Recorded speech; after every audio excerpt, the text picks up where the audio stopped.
Halo sobat Nime, waduh ini ada kesalahan teknis nih dari sononya. Waduh, yang di webnya itu diupload di chapter 417, 416-nya belum diupload sama dia. Jadi ya Bang Jack miss kagak lihat chapter, langsung buat aja. Aduh, jadi ada satu chapter yang ketinggalan nih. Ya udah kita gabungkan aja ya sama video yang tadi siang. Langsung aja kita gaskan. Mereview sedikit dari part sebelumnya. Setelah Zhao Fan mendapatkan informasi dari Shuang tentang kedatangan pasukan dari kerajaan Quanrong, di sini Zhao Fan juga mendapatkan informasi kalau ternyata ada sebuah konspirasi yang membuat keluarga Luo nantinya akan mendapatkan kerugian besar di dalam peperangan yang akan datang di masa depan. Dan hal itu juga membuat Zhao Fan berpikir keras tentang apa yang sebenarnya terjadi. Dan itu membuat Zhao Fan berencana untuk menyelidiki keluarga bangsawan agung yang ia curigai. Namun ya, sebelum melakukannya, di sini Zhao Fan juga berujar, aku beruntung memilikimu bersamaku di keluarga Luo. Jika tidak, mungkin aku akan kesulitan nantinya di masa depan, ujar dari Zhao Fan. Dan untuk Shuang yang mendengarnya, ia juga berujar, ya, aku senang membantu dirimu. Aku dan juga kakek melakukan ini semua juga untuk demi kepentingan semua orang. Dan setelahnya, Zhao Fan dan juga Shuang, mereka pun kembali pulang ke dalam kediaman keluarga Luo. Setelah membaca takdir menggunakan artefak senjata suci milik klan Yun. Namun di sisi lain, ternyata pergerakan dari Zhao Fan dan juga Shuang ternyata yang kembali dari kediaman keluarga Yun, mereka telah dipantau. Ya, mereka dipantau dari jauh dan ternyata yang melakukannya adalah dua prajurit bayangan milik kekaisaran. Namun di sini salah seorang prajurit bayangan, ia berujar kalau tugas yang mereka lakukan kali ini tidaklah begitu berguna. Karena di sini salah seorang prajurit bayangan, ia juga berujar, ini adalah misi yang tidak berguna. Kita berada di dalam posisi yang sangat jauh dan kita tidak bisa melihat ataupun mendengar tentang apa yang sedang mereka bicarakan. Lantas apa gunanya kita ada di tempat ini? Ujar salah seorang prajurit bayangan. Namun di sisi lain, salah seorang prajurit bayangan lainnya, ia juga berujar, lantas jika kita terlalu jauh dari mereka, kenapa kita tidak mendekati mereka saja agar kita tahu tentang apa yang sedang mereka bicarakan? Tidak, hal itu pun langsung dibantah oleh rekannya yang berujar, jika kita terlalu dekat dengan mereka, Zhao Fan, dia pasti akan dapat dengan sangat mudah menemukan kita. Karena kita tidak lagi memiliki kepentingan di tempat ini. Ayo kita pergi ke tempat lainnya dan melihat apa yang sedang mereka lakukan. Kini para pasukan bayangan mereka pun harus pergi meninggalkan tempat ini tanpa mendapatkan satupun informasi dari hasil pengintaian mereka. Dan mereka juga merasa kalau ini sungguh sangat tidak berguna. Dan setelahnya beberapa hari kemudian, kini Zhao Fan pun pergi menemui salah satu aliansi milik keluarga Luo. Sembari terus memikirkan rencana apa yang harus ia lakukan. Namun selain itu, di sini Zhao Fan yang memang tidak menemukan di mana gadis cantik cucu berada. Dan ketika ia bertanya tentang hal itu kepada salah satu pengawal milik cucu, yaitu gadis blonde ini, ternyata gadis itu terlihat diam dan sedikit gugup, seolah-olah ada sesuatu yang ia sembunyikan. Dan hal itu membuat Zhao Fan berpikir, hey, ada apa? Mengapa dia terlihat begitu gugup saat sedang membahas cucu? Pikir dari Zhao Fan. Namun selain itu, di sini Zhao Fan juga berpikir keras tentang orang-orang dari kerajaan Quanrong. Kedatangan pasukan Quanrong telah diramalkan oleh surga. Akankah itu benar? Mereka akan menjadi kekuatan keempat yang akan menekan keluarga Luo? Dan jika hal itu benar adanya, maka dari itu aku harus menyiapkan ini semua lebih awal. Dan aku akan memberitahukan Tetua Li dengan menggunakan geokomunikasi ini. Karena memang ternyata di sini Zhao Fan mengirimkan pesan kepada Tetua Li untuk segera membentuk pasukan baru yang lebih kuat lagi. Karena memang keluarga Luo membutuhkan kekuatan tambahan. Dan 3 bulan kemudian, kini orang-orang dari Kekaisaran Qianrong, mereka pun mulai bergerak berjalan menuju ibu kota Kekaisaran. Dan terlihatlah mereka datang dengan jumlah pasukan yang cukup besar. Sedangkan di sisi lain, saat ini di kediaman keluarga Luo yang ada di ibu kota, mereka pun mendapatkan tamu yang super duper berisik yang berujar, Zhao Fan, ada sesuatu yang menarik untuk dilihat. Cepatlah kau keluar. Hey, mendengar suara berisik dari Tuan Putri yang terus-terusan mengganggunya, membuat Zhao Fan berujar, Putri Yongni, ada apa? Permainan macam apa lagi yang kau inginkan, Aku tidak punya banyak waktu untuk menemanimu bermain. Kau bisa meminta kepada Yun Hai dan juga Yun Xiang untuk pergi menemanimu menonton pertunjukan itu. Namun di sini Putri Yong yang tampil dengan penampilan yang supel ala-ala menyamar, doi pun berujar, "Pelayan Zhao, ini adalah kesempatan yang sangat langka. Mungkin saja kesempatan ini tidak akan datang dalam 100 tahun sekali. Namun karena ini adalah putri yang baik hati, aku sengaja datang ke tempat ini hanya untuk mengajakmu pergi menonton sesuatu yang seru tahu." Hei, mendengar sesuatu yang dianggap tidak penting membuat Zhao Fan ia pun enggan untuk melakukannya, dan itu membuatnya berujar, "Pergi menonton sesuatu? Tidak. Jika kau ingin pergi menonton sesuatu yang seru, pergilah sendiri. Aku tidak tertarik," sambut dari Zhao Fan. Namun di sini ketika Putri Yongni berujar kalau ia mengajak Zhao Fan untuk pergi menonton rombongan kekaisaran Quanrong yang akan segera tiba di ibu kota, membuat Zhao Fan ia pun langsung ternotis, dan ia juga berujar, "Apa? Orang-orang dari Quanrong? Mereka telah tiba?" Ya, Zhao Fan tanpa adanya persiapan apapun ia pun langsung terbang melesat ke pintu utama gerbang ibu kota. Ya, melihat Zhao Fan yang terlihat terburu-buru setelah mendengar kata-kata dari Tuan Putri, membuat kedua bersaudara ini memutuskan untuk ikut pergi bersama Zhao Fan. Sedangkan untuk Zhao Fan sendiri, para sampah Quanrong, mereka ada di sini. Ya, aku harus melihat mereka. Aku harus melihat kekuatan mereka, karena mau bagaimanapun mereka adalah ancaman bagi keluarga Luo di masa depan, dan aku harus tahu orang seperti apa mereka itu, pikir dari Zhao Fan. Dan tak lama setelahnya, kini mereka pun tiba di depan gerbang ibu kota kekaisaran. Dan ternyata di tempat ini sungguh sangat ramai. Di tempat ini, Zhao Fan ia pun juga mendengar ada yang memanggil dirinya dari atas sebuah balkon. Dan ternyata yang memanggilnya adalah bocah Qianlong ini. Ya, kedatangan Zhao Fan ke tempat mereka membuat bocah Qianlong ini ia berujar, "Saudara Zhao, hari ini semua tempat terbaik untuk melihat orang-orang dari kerajaan Quanrong telah terisi penuh oleh para bangsawan agung," ujar bocah hijau ini. Sedangkan untuk Tian Xiang yang ada di sebelahnya, ia berujar, "Yo, aku datang ke tempat ini hanya ingin melihat para master-master milik mereka." Maniak ini ada juga toh, pikir dari Zhao Fan. Namun selain bertemu dengan dua naga muda Tian Yu ini, di sini Zhao Fan ketika ia melirik ke arah lain, ia pun menemukan Yan Fu, dan itu membuatnya berujar, "Hei bocah, kenapa kau tidak menghubungiku untuk melihat acara ini, Aku hanya kebetulan lewat tempat ini, jadi aku..." Namun tiba-tiba saja ada seseorang yang berujar, "Yan Fu, para tetua telah datang, kenapa kau tidak menyiapkan tempat untuk mereka?" Dan ternyata yang berujar itu adalah Dandan. Namun melihat ada Zhao Fan di tempat ini membuat Dandan ia sungguh sangat shock. "Apa? Zhao Fan?" Namun di sini melihat Yan Fu yang sepertinya akrab sekali dengan Dandan, di sini bocah hijau ia berujar, "Pelayan Zhao, pelayanmu itu si Yan Fu dan juga Dandan, mereka telah menjalin hubungan asmara. Karena kau terlalu sibuk sepertinya kau tidak mengetahui akan hal itu, bukan?" Apa? Namun melihat Zhao Fan yang ada di tempat ini dan juga mendapatkan informasi kalau Dandan telah menjalin hubungan dengan Yan Fu, di sini salah satu tetua dari Menara Huanyu ia berujar, "Zhao Fan, kau kan tidak menyukai Dandan, lantas apa kau berniat mengganggu hubungan mereka? Zhao Fan, kau sungguh keterlaluan." Hei, namun untuk Zhao Fan setelah ia mendengar kalau ternyata Yan Fu telah menjalin hubungan cinta-cintaan dengan Dandan, membuatnya pun datang berjalan ke arah Yan Fu. Dan kini Zhao Fan ia juga mengangkat tangannya ke udara dan plak. Yan Fu, bagus, kerja bagus. Di sini Zhao Fan ia sungguh sangat lega, akhirnya salah satu lalat yang terus menempel akhirnya dapat pergi. Akhirnya. Namun apa yang dilakukan oleh Zhao Fan tetap saja salah di mata gadis blonde ini yang kesal, dan ia juga berujar, "Pelayan Zhao, apa maksudmu?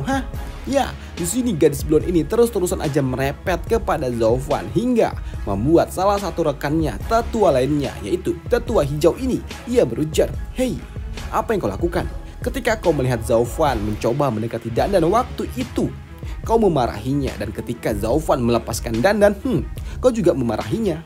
Bagaimana bisa kau bersikap seperti itu?" ujarkannya ini. Setelah mendapatkan wajengan dari rekannya, di sini gadis blonde itu ia pun memanggil Yan Fu. "Yan Fu, kemarilah. Dan ketika Yanfu dipanggil oleh gadis blonde itu, di sini Zhao Fan, Yanfu, cepatlah dekati ibu mertuamu. Dia sungguh sangat berisik. Dan jelas hal itu membuat gadis blonde itu sungguh sangat kesal dengan Zhao Fan.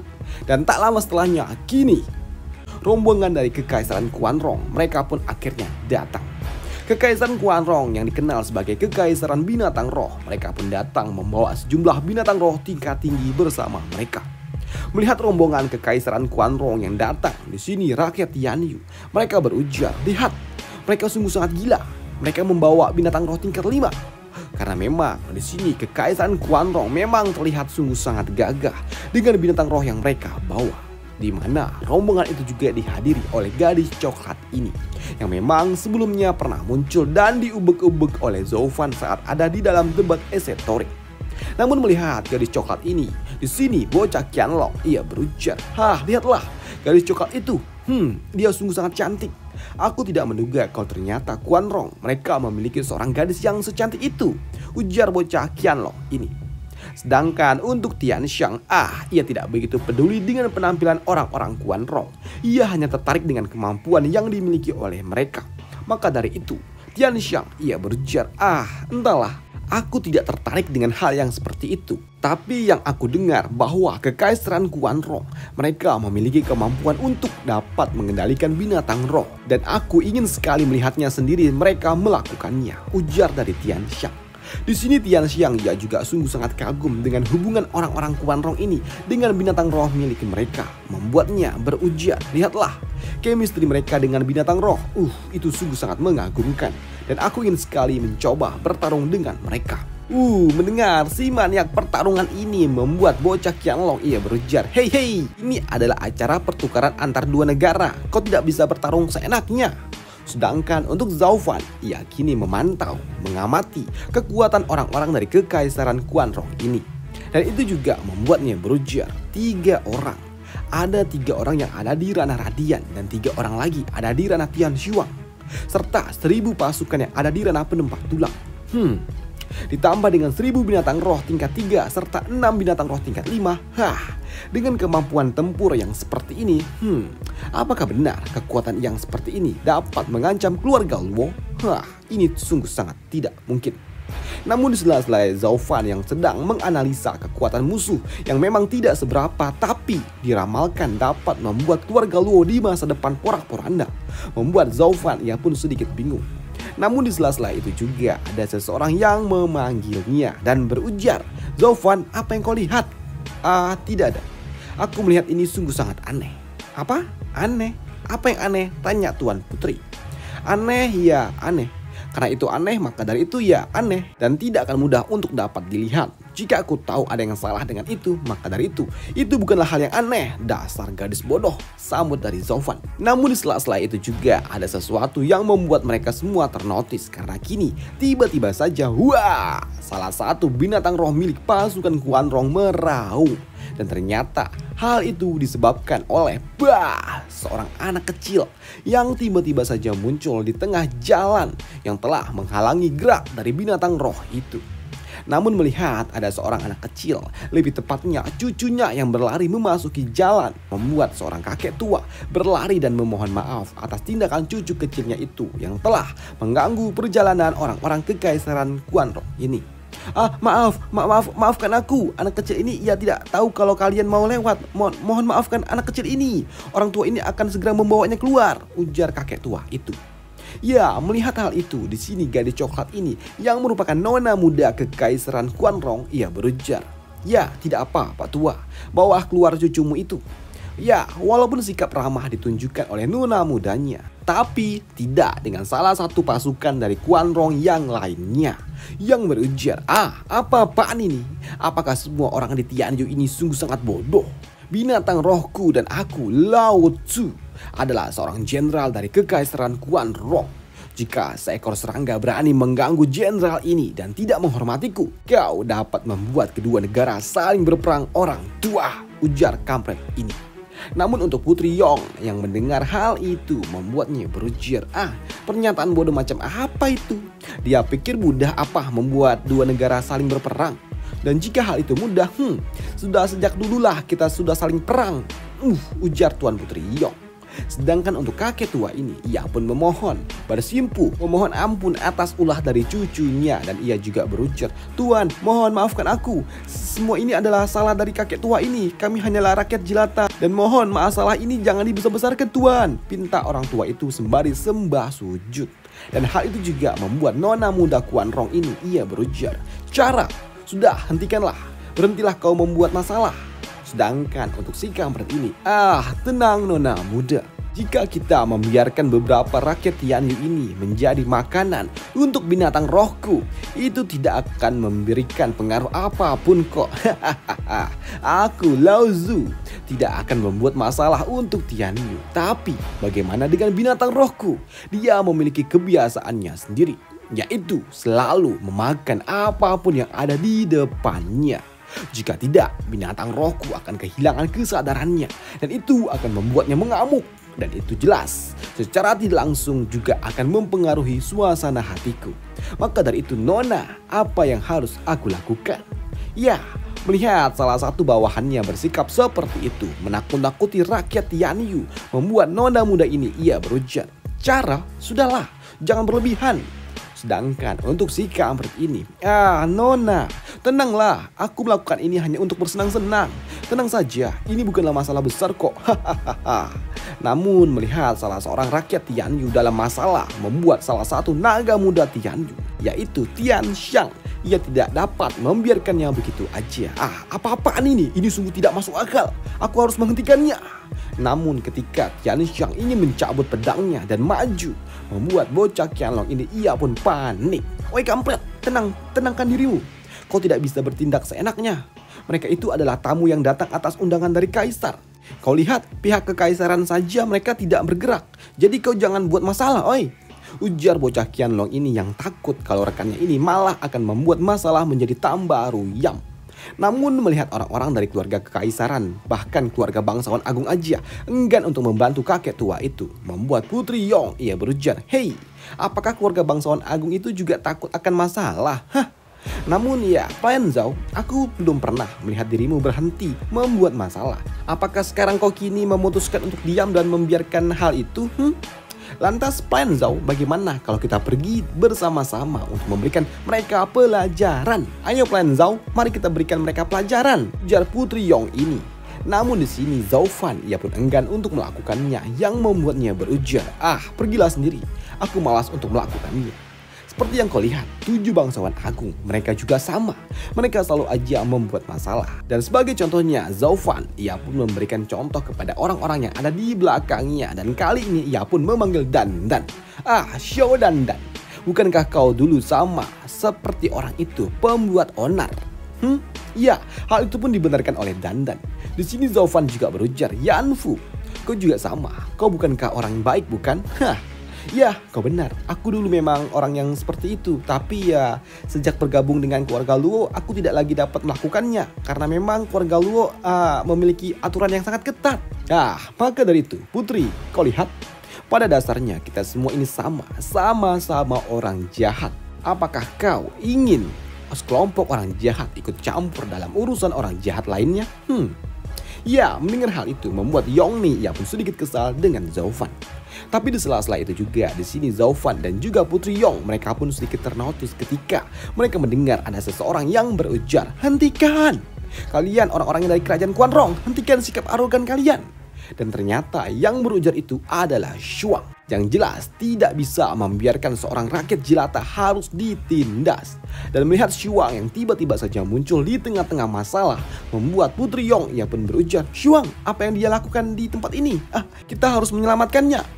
Sedangkan untuk Zhao Fan yang melihat Shuang muncul di tengah-tengah, membuatnya berujar, "Hei, jika itu orang lain, aku bisa mengabaikannya. Lantas bagaimana jika itu orangku?"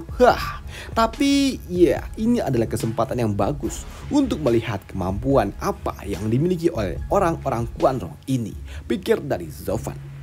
Namun untuk kampret ini yang melihat Shuang muncul mencoba untuk menyelamatkan rakyat jelata, membuat si kampret ini berujar, gadis kecil, apakah kau benar-benar mau mati?